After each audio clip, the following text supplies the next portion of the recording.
So first things first, we're going to talk about paper because of all the different supplies that you can have when you're starting out with watercolor, paper is the most important thing. More than the paints, more than the brushes, the paper. And I'll tell you why. So when you think of paper, what's the first thing that comes to your mind? You think of, like printout paper or, paper in books.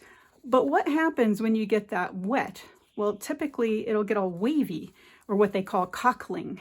And that's not what you want when you're doing, especially when you're doing a nice large wash and a huge amount of water in your paper. And so there were papers that were formulated using cotton or linen fibers that can absorb, kind of like a big washcloth, all that water without getting quite so bendy.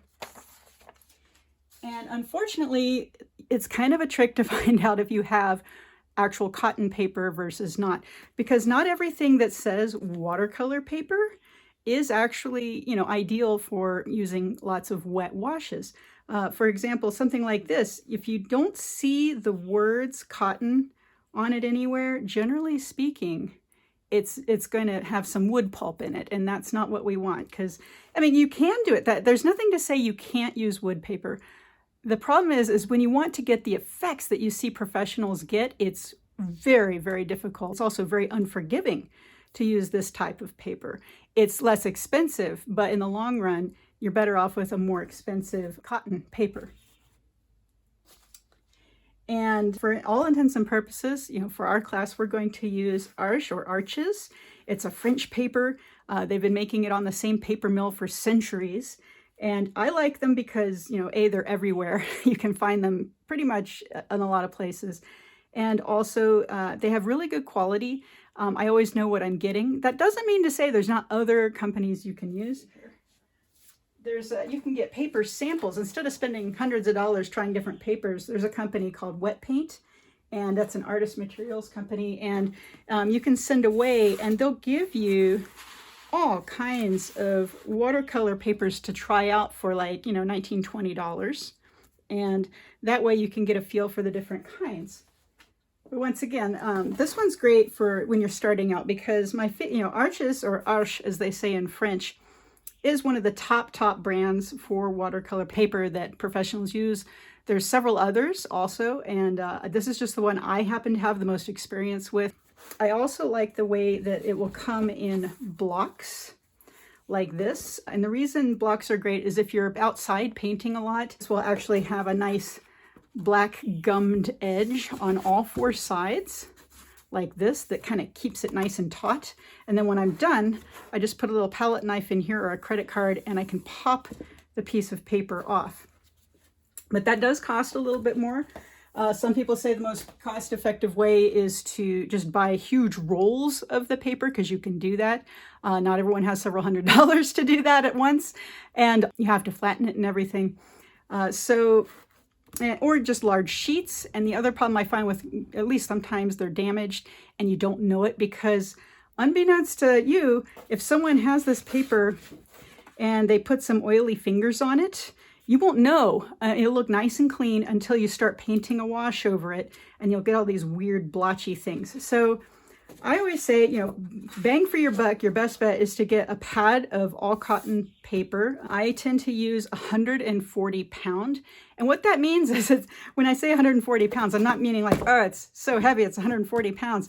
No, what that means, that's how it was pressed when they were forming the paper. And so you get different qualities and thicknesses of paper. So when you have 90 pounds, it's very thin and it's more economic that way. But once again, it tends to waver just a little bit because it's so thin. And then you can also have 300 pound, and that's really super thick. And that's more expensive. And it works really well if you're doing large sheets. But if you're doing, mid to smaller sizes, I find that 140 pound is your best bet. Once again, it's just middle of the road. It's also the easiest to get access to. You also have cold pressed versus hot pressed, and also rough. And cold just means that it has a surface that's, once again, kind of a medium surface, whereas hot pressed, it's like super, super silky smooth, and then rough is even bumpier than this one. And each one has its place. Once again, I like the cold press because it's like Goldilocks. It's not too smooth, it's not too rough, it's just right for when you're starting out. And also what's really nice is you can take these, you don't have to use the full size. You know, you can, fold it and tear it open till you'll have 2 pieces or, 4 pieces. And then when you're done with those, this is such a nice grade paper, you can flip it over and have a double side. You can practice on the back side. It's not just confined to the front.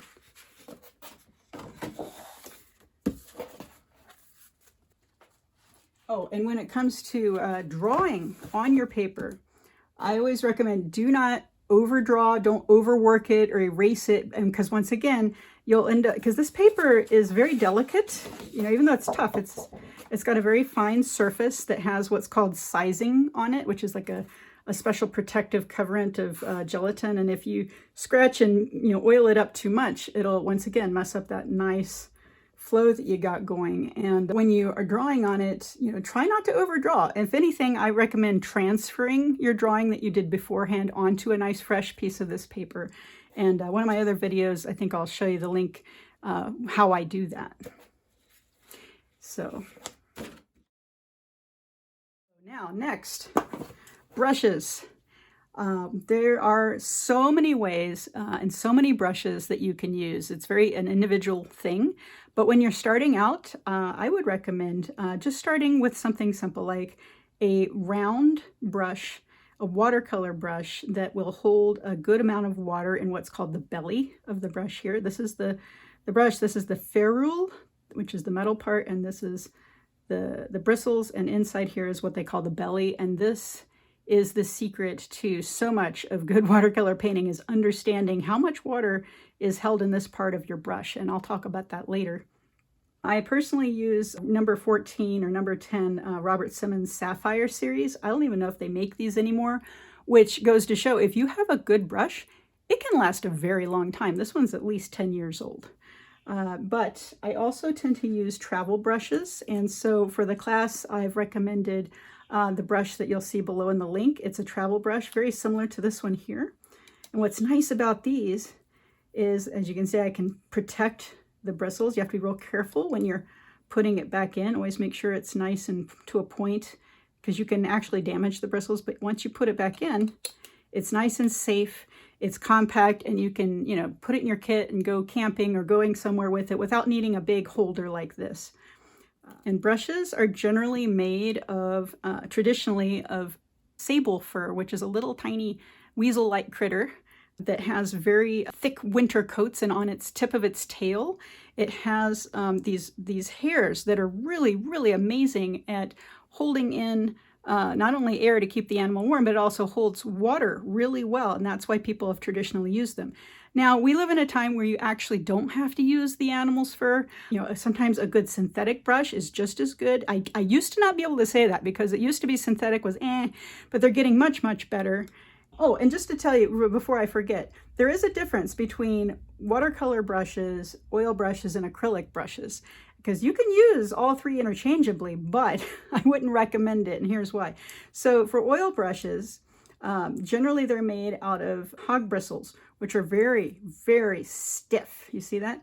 But you can also use these brushes, but you have to wash them very thoroughly because the oil will get in there, and you don't ever want to use an acrylic paint on your watercolor brushes because they will get into those nice little rough parts that hold that water, and that plastic, once it dries, it will never get out. And so that's why acrylic brushes have these nice straight polymer fibers, so they won't hang on to the paint, and you can wash it out fairly easily. But you still have to wash it because even that'll get stuck in here. So that's the problem with acrylic. And oils, once again, you can use these, but you have to be so super careful to brush them out. But you cannot use watercolor on these brushes very well. You can, but once again, they don't hold water very much. This one doesn't hold water very much. This one, it just comes right off right away.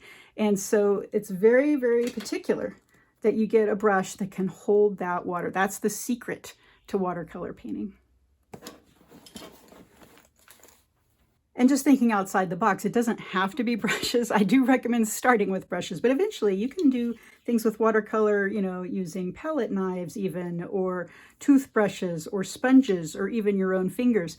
Some artists I know don't use any of these at all, or brushes at all. They just pour the watercolor out on their paper and blow it with straws. It's limitless what you can do, but we're just talking about traditional watercolor painting, and that is usually with a brush. Now let's look at paint. And paint is just like the brush, is a very personal thing. It depends on the artist, what paints they use and how they use them, how they put them in their palette. Everyone has their own way of doing it, and a lot of instructors will be like, you have to do it this way, or the other ways are wrong, and I totally disagree with that. I think that, you know, you can figure it out for yourself, but it is good to crib off of what others have done first to see what works for you. But you don't have to buy every paint that's out there. And that was one of the biggest mistakes I made when I was starting, is I didn't know like which ones I should do, because I'd take one watercolor workshop and they'd use this kind of paint. I'd use another class and they would use a different brand or a different, and it was so confusing. But over the years, over 20 some odd years, I've come up with paints that I use, and even those will change from season to season, depending on what I'm painting, where I'm painting. I'm a maximalist. I have a little bit of a issue seeing certain colors, and so I like using paints that are pre-mixed, so I don't have to do a lot of mixing. That takes a lot of the guesswork out for me. But if you have really good spot-on color vision, it might not be so hard, so you might not need as many colors as I use. And what I recommended for our class is it's a set that is made by Winsor Newton, and it's similar to this one. I don't have it on me at the moment. This is one I have, where it's got 12 different basic colors to a warm and a cool color of each one. This one actually is a little bit more advanced than that, but just it's like this size, and it gives you the idea. And what's nice about these are you can pop them out, put new ones in, take it wherever you're going, and you're set. And as you progress and find out what paints you like using, you'll end up buying most likely the tubes instead of the little pans, because they're formulated slightly differently. The ones in the pans that are in those dry little pans, they're very similar. They're kind of reminiscent of the ones you would have in grade school, where they're just in those little ovals. Like I had a Prang watercolor set growing up. But the professionals tend to use the tubes more, and the reason being is, number one, you get more paint that way. Number two is you have a little bit more variety of what you can choose. But some people do swear by just the little pans. They come in half pans or full pans. And personally, I think that it's the most economic way is to start with an established pan set. And then once you move on to tubes, if you decide to do so, you can still take your pans out in the field, and it's really nice and convenient. And you can squeeze the tube paint into the pans, and so you can mix and match that way too. But the ones in the pans are actually formulated with a little bit more glycerin, a little more honey, to make it not dry out as quickly. But the big tubes are great because you can use a huge amount, and when you're doing a really nice big painting, you can make up nice big batches of paints, and you don't have to worry about it running out, basically.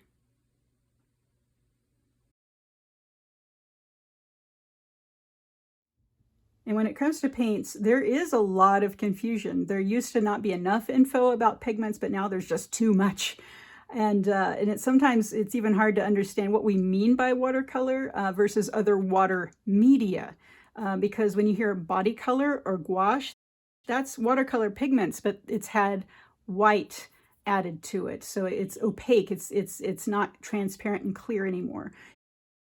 You also have, watercolor inks. You have acrylic that's treated like watercolor, but it's not watercolor. You also have watercolor pencils, watercolor markers, and then once again, you have the tubes versus pans versus tubes squished into pans. So I guess my biggest advice is, stick with paints to start with, and to choose your colors by their color number and not by their marketing name. Don't get attached to any one company. Another. There's a reason that limited palettes work really well, but it doesn't have to be that way. You don't have to just pick the same colors. And also there's different properties to understand. And we'll go over all this later, but this is just an overview. You have staining paints versus non-staining paints. You have transparent, like I said before, versus opaque. You have granulating versus non-granulating. And then there's all the different things in between. And there's, you have earth pigments because they usually lift earlier, but they dry out quicker in the pan. You have man-made pigments, especially the phthalos. They'll stain. And many favorite paints can fade, like rose madder, aureolin, and opera. So I guess the whole point is that it takes a lot of research, and don't let it overwhelm you, though. And so what I would say, my favorite pigments to start out with, and these are going to be in the set that I recommend, would be burnt sienna or English red, French ultramarine, and raw sienna. And then added to this, I would add like permanent rose, cobalt blue, and an aureolin, but not original aureolin because that one fades, but the one put out by the company called Holbein. And finally, I would say, maybe burnt umber for mixing the darkest darks. But once again, color is extremely personal, but the ones I just listed play together really well. And I was super happy and stoked to find that Winsor Newton, their Cotman line, actually had a little pan set that had pretty much all of those. It's inexpensive compared to the other professional paints, but they still hold their pigment really well, so that's why I'm recommending them.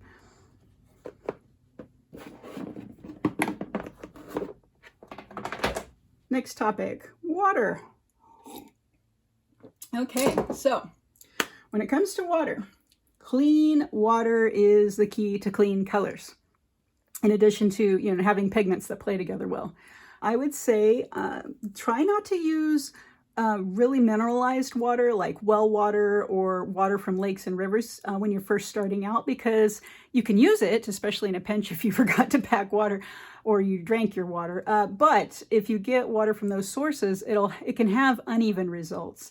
And so I just recommend straight from the tap water. Most places it's good enough, but if it's not, you can always get bottled water. That should work fine.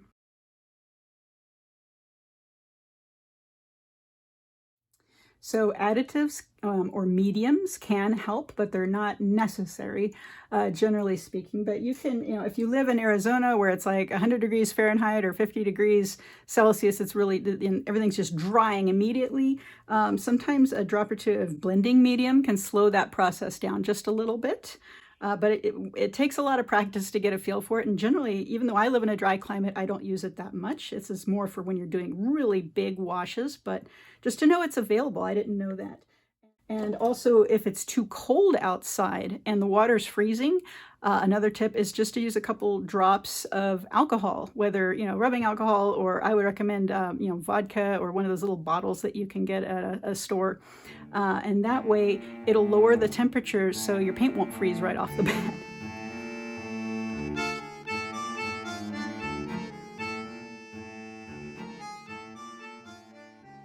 And so another thing is containers. Now, when I first started, I thought I had to have the biggest, heaviest container of water possible because, clean water. But what I didn't realize is I can have a water container, like an Nalgene bottle or something, and then just take a couple, of these little takeout plastic recycled containers, and then I would have this big old thing here full of water, and then I can just fill it up as I go.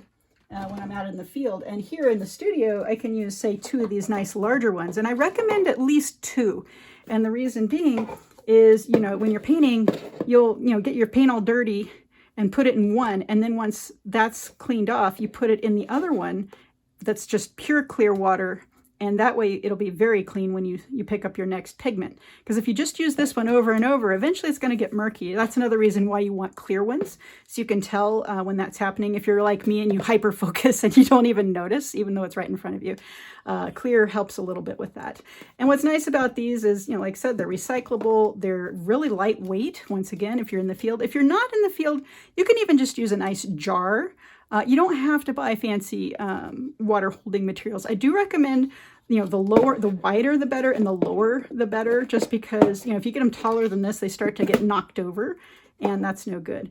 Another tip is do not, whatever you do, store your brushes in your water like this. Just don't do it. It will, more than anything, ruin your brushes quicker than anything, because the water will get into this metal ferrule and it will loosen the hairs here and also damage the hairs because it'll bend them. and they'll start falling out. And you don't want that. You want a brush that will last you 10 to 20 years. And if you're always leaving them like this, that will be the brush killer. That's what does it. So I didn't know that either, so that's a good tip.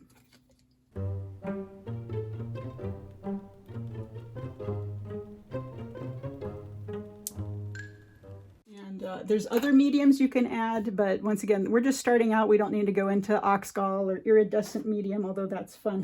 You know, the stuff that makes it sparkly, that's kind of a gimmicky thing, but it's fun. And then we're going to talk about Misket or Frisket or drawing gum. It goes by many names. Basically, it's just liquid latex, and a lot of artists in the studio will use this to block off areas to keep the paint from soaking into parts of the paper you paint over it, and then you can roll it away and it will be like almost like a wax resist, but you can just pop it off. And I would consider this a little bit more advanced and not even that necessary for most paintings, believe it or not, because it can slow you down, and it can look too cut out when you're done unless you know how to soften it and doing all that. So I just recommend lifting and using tape. That's a little bit easier to do, and we're going to talk about that too. And another tool that I don't hear people talk about very much for some reason is the humble hair dryer. And I think the reason a lot of people don't talk about them for students is, hey, it makes the class really noisy, but also they can be overused or used incorrectly. But basically, a lot of painting styles that aren't done a la prima or all in one go are done in layers. So you start with your lightest layer, your next darkest, and so on, traditionally. And sometimes if you're in a really damp climate, or you just don't have the time for everything to dry, using a hair dryer is a real time saver, and a lot of professional artists use it. But the main point is to not use the high or hot heating element. You put it on the lowest, coolest you can. Keep it the furthest back away from the painting as it dries, because it'll move things around. But I find it can give you a really great amount of control for if you're doing something very precise, and or you accidentally, you're like, uh-oh, that's not going the way I want it to. It's blending this direction. So once again, it's a slightly more advanced tool, but to just to know it's available to you, because I didn't know that for a while. Another tool that I find super crazy helpful is a water mister. And what I mean by water mister, I don't mean like, the big kind that you water plants with, because those can be too splattery, although those do have their use too. But I'm talking about really fine mists that you can get, sometimes from little, like this is a recycled lens cleaner, little glass bottles where it's just very, very, very fine. And it just adds a little bit of moisture when you're needing it. And I've actually found one of the best misters is, believe it or not, this orchid plant food mister, because it just has this teeny tiny nozzle, and it's just, once again, you don't even see it. It's like a humidifier, and it has 101 uses, but you can also buy them. I think I'll have a link below. I have a professional big one, but I can't seem to find it. But you don't have to. You can recycle something like this. And if you're in a dry climate, once again, it's a lifesaver. And also, you want something to be absorbent so you can lift things out. I recommend tissues. You can get them in all kinds, but I just make sure they don't have any lotion or perfumes added to them. You can, lift out clouds. You can just do all kinds of things with this. And sometimes when I'm in the field, I don't know if you notice, but I will use paper towel or kitchen roll, as they call it abroad. The only thing you have to be careful about is there is a pattern on these a lot of the time, and so just be careful when you're lifting out that you don't have like little diamond patterns or where it'll say bounty. And if you don't have either of those, or you're just trying to be more environmentally conscious, you can even just use an old cotton rag, but just make sure it's cotton, not polyester, and that it's been fairly used, and that will actually lift pretty easily as well. Also, blades are really useful. I tend to like using what we call a X-Acto or craft knife blade. This one's a little misaligned, but that, or just a regular blade that's retractable. These are great for when you're taking out little tiny details, like that little bit of white in a bird's eye, or just fine white birch branches, because once again, you don't want to use white paint. It looks dull and icky, but just releasing a little bit of that top layer of the white of the paper after everything's dry and everything's done, it's a really great tool to have. Also, masking tape. I really use that a lot to actually mask. Instead of the Frisket I was showing you before, that liquid latex, you can actually take this and put it down and use your X-Acto knife or your craft knife and actually cut out patterns and things, and it generally will protect, unless you're doing flooding it with a lot of water, it'll protect what you've got underneath there. And also I tend to use it to, you know, affix the paper to my drawing surface. And so that's why I usually like the larger size here. I think that's like 1.5 inches or something like that, but you can use the regular size too. Some people will use painter's tape, which is that blue tape that has less stickum to it. I find, maybe it's just my climate or the temperature that I tend to paint in, that doesn't give me enough adhesive, and this one's almost a little too much. So what I do is I'll take a piece of this and I'll put it on, you know, my hand or my arm, just to give it a little teensy weensy bit of, you know, take off a little bit of that, and then I'll put it down and it just comes right off, no problem. And last but not least, I recommend a good work area, and I can actually do a whole other video on that as well, just like every other topic we've been briefly covering here. Basically, you want something at a slight angle, because when you're doing washes, a lot of times you want the water to come down and use gravity. That being said, you can just, you know, get a piece of plywood and some books underneath it, and that way you can get it to however high or low you want. Some watercolor artists I know work completely flat. Some of them work almost, you know, at a 90-degree angle. It really is a personal preference and how you want the water to flow in your painting. I tend to turn mine around, as you've seen, up, you know, different directions. So that's why, you know, something like this works for me really well. And you also want it really well lit. I definitely need it well lit because my color vision isn't the best, and I need as much light as possible. But even if you have great color vision, it's always a good call to have, you know, I use these little lamps like this, and they clamp onto anything. And also I use a desk lamp that, you know, I can bring down or up and change, you know, the color temperature. But I generally like it at daylight because that's just, you know, a nice neutral tone. So there you have it. I am going to put this together real quick and send it out to you. And hopefully it's helpful for the next time when we get together and paint. All right, thanks so much for watching.